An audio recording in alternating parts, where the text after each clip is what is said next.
The sky over Sol, if you could still call the black between planets a sky, lit up with the geometry of rage.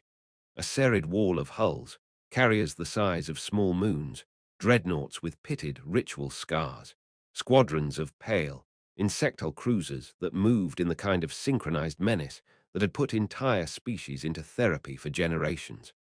At the heart of that menace, iris-wide and focusing like a god's pupil, was the Supreme Chancellor's flagship, the Vrixatal Ascendant.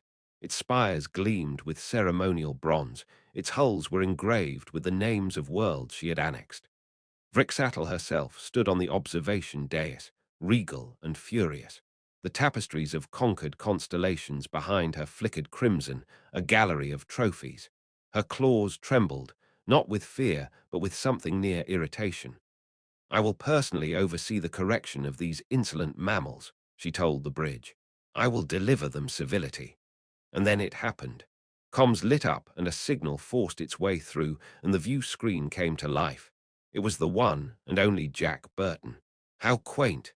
You brought an entire armada to have a dick measuring talk. Very dramatic.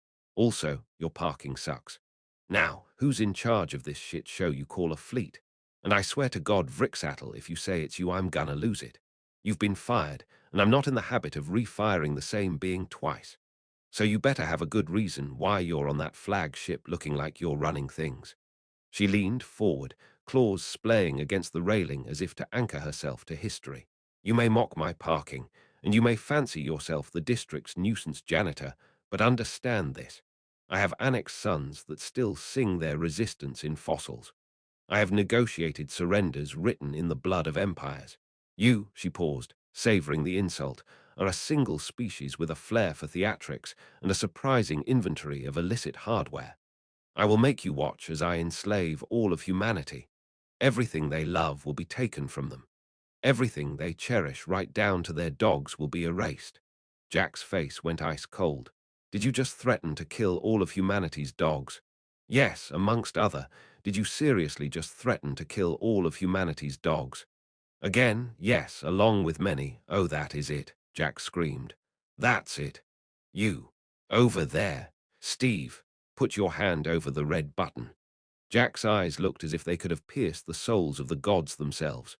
"Vrixatal, I'm going to give you one chance to take that back, or Steve here is going to push the red button, and you don't want Steve to push the red button." Vrixatal's eyes narrowed. "What does that even mean?" "I don't care if Steve pushes the red, black, or blue button. I meant what I said.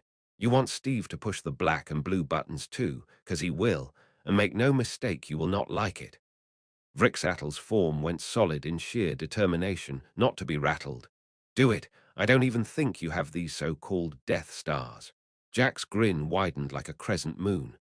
"Oh, we have them," he said softly, "but I'd rather not play Demolition Man yet." He glanced over his shoulder at Steve, who'd gone pale at being named and now looked very, very intent on the red button. "Steve, push the button." From behind Mars, 27 lances of light unfurled, needle-thin and merciless, cutting the black like a surgeon's precision. Each beam found ritual plating and carrier bulk, snapping propulsion arrays and vaporizing bridge towers in instant, cathedral-hot bursts.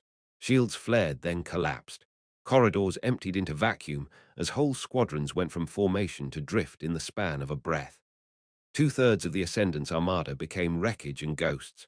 Hulks tumbling, reactors sputtering, command nets severed, remnants that would haunt Vrixatal's maps and diplomats for generations.